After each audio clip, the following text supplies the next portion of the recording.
G'day and welcome to the Grow a Small Business Podcast. I'm your host, Troy Truen. Each week, we speak with an owner who has grown a business with 5 to 30 team members to something bigger. Diving into their numbers and unearthing the pain they've experienced, we explore what they did to overcome each barrier and what they would do differently from day one. Let's get into it.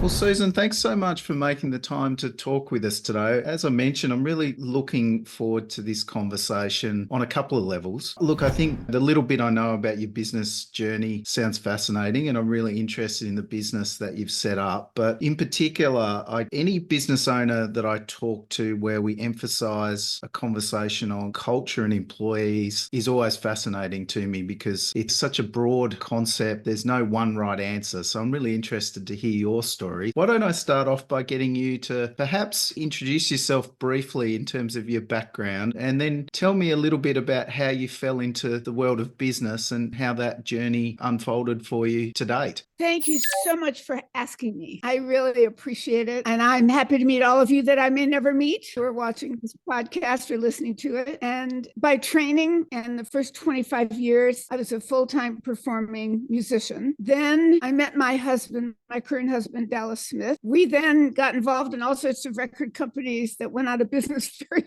fast. This was in mid-80s. Our intent was never to start a business. Our intent was to respond to the request that we got as musicians to work with nurses and hospitals to facilitate the capacity of a patient to rest and to relax and to set aside the stress caused by an acute illness. So I say that to you because I've had people ask me, oh, I want to start a company. How did you do it? Well, I never thought we were going to start a company. Business grew around the work we were committed to doing. And the commitment... I think that's such a great insight to even kick off this conversation. A lot of people talk about finding a gap in the market or a niche to focus on. And I guess what you're saying is that sometimes it's less about going out there looking for the opportunity and more just responding to an opportunity that opens up in front of you. And the intent is not necessarily to start a business, but to fulfill a need that you can see that's there. That's exactly what we did. And the way it happened was that I had started working with nurses in about 1981, developing continuing education workshop, again, at the request of two women who started a company in San Jose, California, to provide nurses with their continuing education credits. I'm not a music therapist, but I had to really ask myself, well, what does music really do? And at the time, the New Age movement was making all sorts of erroneous promises. If you listen to the right music, it will cure your liver cancer. Wow. Or it will make you rich, or it will help you stop smoking, or it'll help you lose weight.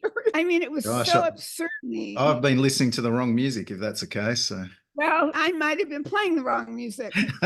As a harpist, there were a lot of people who wanted to make assumptions around even what the harp does. And I always say, well, a harp, which you can see in the background behind me, is just a lot of wood and gut strings and wood and glue and hard work to play it. But I think that I continually asked that question. And then when I got together with Dallas, we asked that question. And we were playing on the unit of a hospital, the cancer unit, and it totally changed the environment. Patients that were not willing to even come out of the room came out to hear us. We had some patients who were in very extreme, uncomfortable situations that started making requests. Now think about this. You're going through chemotherapy, you're recovering from surgery, you're in terrible pain, and you say, oh, I want to hear this song. There's a certain kind of gift music gives to put your life aside and get into the music, which changes, alters our sense of time and place. And that was kind of the cornerstone of our work. And I developed the concept of using music as an environmental design, using music to really have the music put in place, make obvious the intent of the space, and help people who were there do whatever it is they needed to do to help themselves. Probably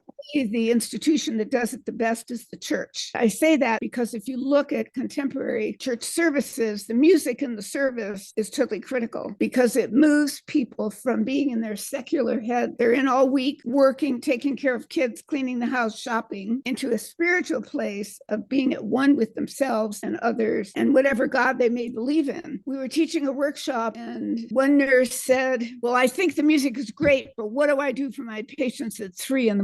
And that question, because music that's performed live in hospitals, which is now done very often, is episodic. It's played and then it's gone. And the patient day is a 24-hour relentless day. So although day and night comes, the pain doesn't know day and night. The discomfort doesn't know day and night. The illness that brought you in doesn't acknowledge the end of day, timesheet. We felt that we needed to use music to create an environment that would be conducive to recovery over the full 24-hour day. I was going to say, it's a fascinating business concept. And tell me, did the growth in the business happen in a similar fashion to the way the business started, in that you were just responding to the need that was put in front of you? It sounds like you didn't have to. I mean, how much was sales and marketing a component of what you were doing, or was it really all just the market demand was there and you were uniquely positioned to fill that need? Well, the market wasn't there yet. What we do is not any line item in a hospital budget. I can imagine, yeah.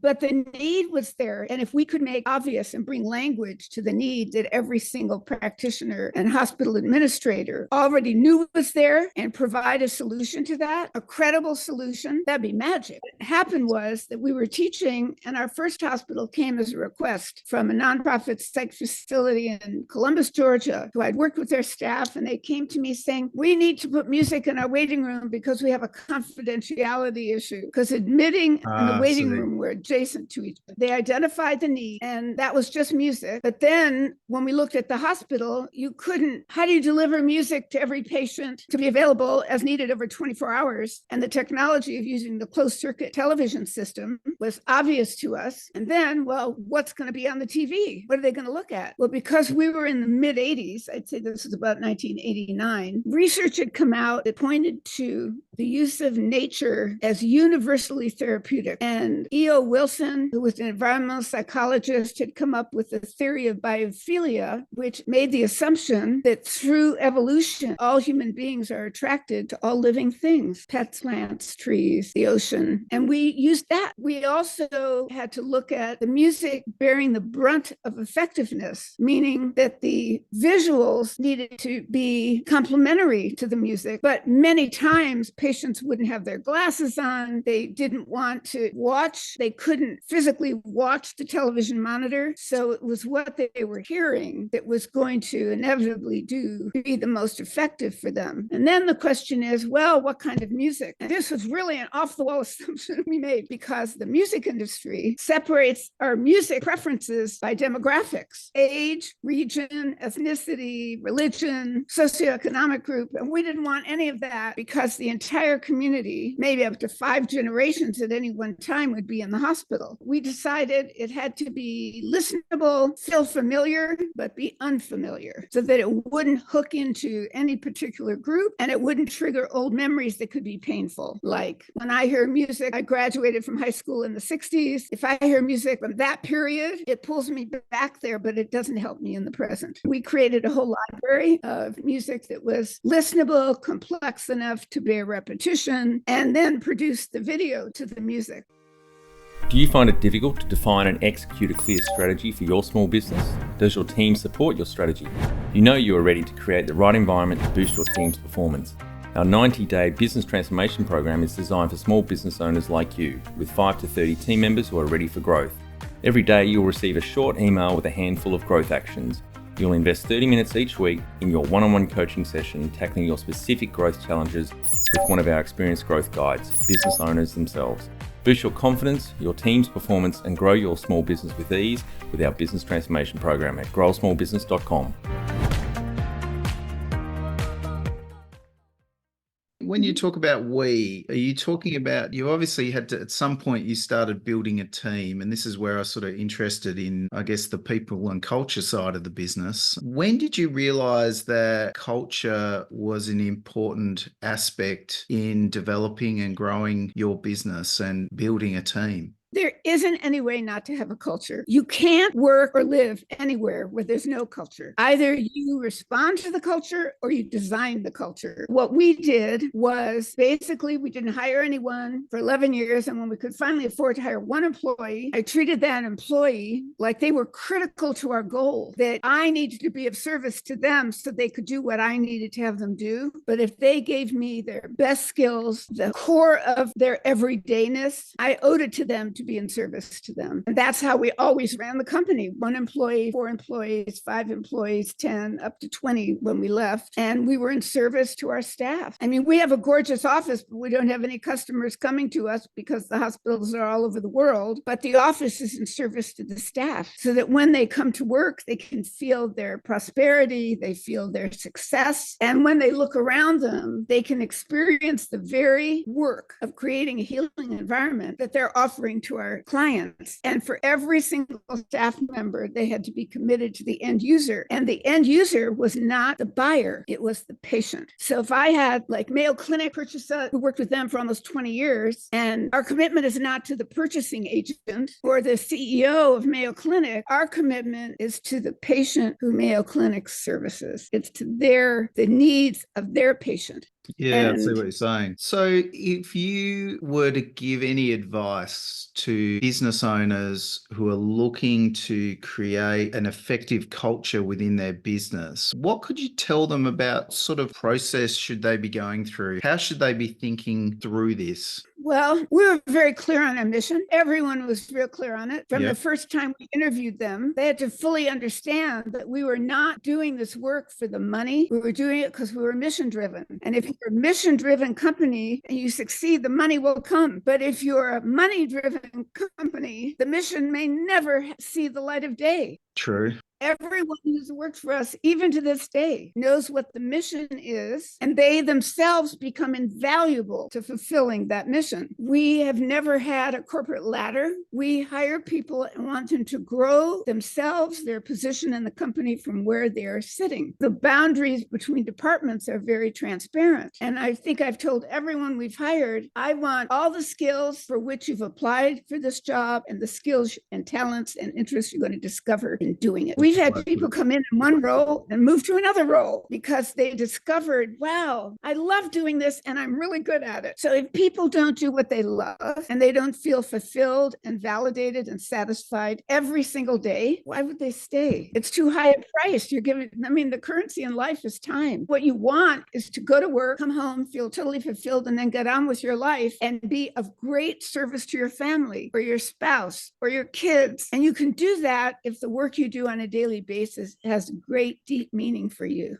Yeah, that makes a lot of sense. Would you say, like, in your journey of growing the business and building a team, were there any particular lessons that you learned along the way of things that potentially, if you were doing it again, you might do it a bit differently? We talked earlier before I started recording about mistakes, and you said, well, there's no mistakes. It's just you try something and you learn, and it was just the way it was meant to be on your journey. But I guess if you were doing it again, what might be some things you've taken away from your journey that you would do differently or learn from or recommend to others? I don't really know how to answer that question because things that I felt were a mistake became great, amazing mountains that we could conquer. Give you an example. I really got into designing sound systems for hospitals because if I was putting music in, I had to know everything about the technology and the process of implementation. And at one point, I'd gotten the blueprints for a hospital. I worked with a company that built the best speaker system for distributed sound systems, and they did the speaker layout. And then I thought, well, the staff was going to have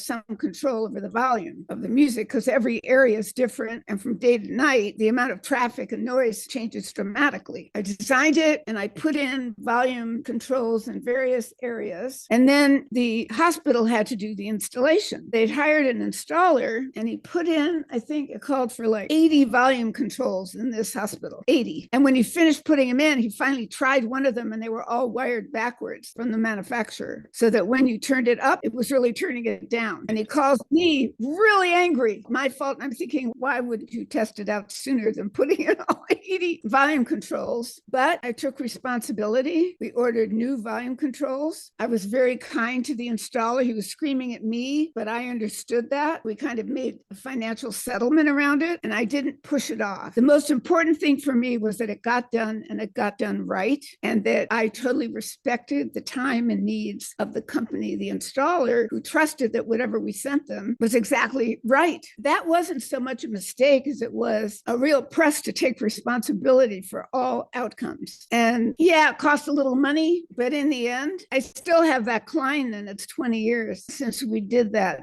volume control situation. Yeah, nice one. We went from one hospital to being system-wide. Think that basically take responsibility, make it right, don't blame anyone. Yeah. Don't make it anyone else's problem, because if you do that, you have no control over it. That's very true. So if there's one thing that I guess business owners aspiring for growth should take away from this conversation, what would you suggest it is? And you may have just answered it, but I'm interested to hear your perspective. Always remember that if you're a small company, the employees that you want are the best you can get, the most highly skilled for what you need. And if they come to you and you find those individuals, treat them like gold, because they're giving you their best. And as a small company, you're high risk to them. You could go out of business, you could screw around with the books, and we acted like a big company. From the first employee, we provided health insurance, we provided vacation pay, we provided workman's comp, because the employees needed that to feel safe. They needed to feel secure that we were doing our job. Yeah, I think that's a really good point. As an owner, we always paid the employees first. So our salaries grew to the capacity that every single employee made good money, a livable wage, and then we got paid. Yeah, excellent. Well, Susan, thank you so much for taking the time to talk to us today. There's some really interesting insights to take out of that. And certainly, I think one is probably more a strategy perspective on the meeting the need of the society that you're in. Secondly, the power of being really clear on your mission and what that does to shape culture. Like you say at the end there, if you get a good employee, make sure you treat them like gold. Some really good insights there. I really appreciate your time. Of course. That's great. That's it. Thanks for listening. Please leave a review in iTunes or whatever platform you listen to us on. It means more small business owners will find our cast and help people with their business growth journey.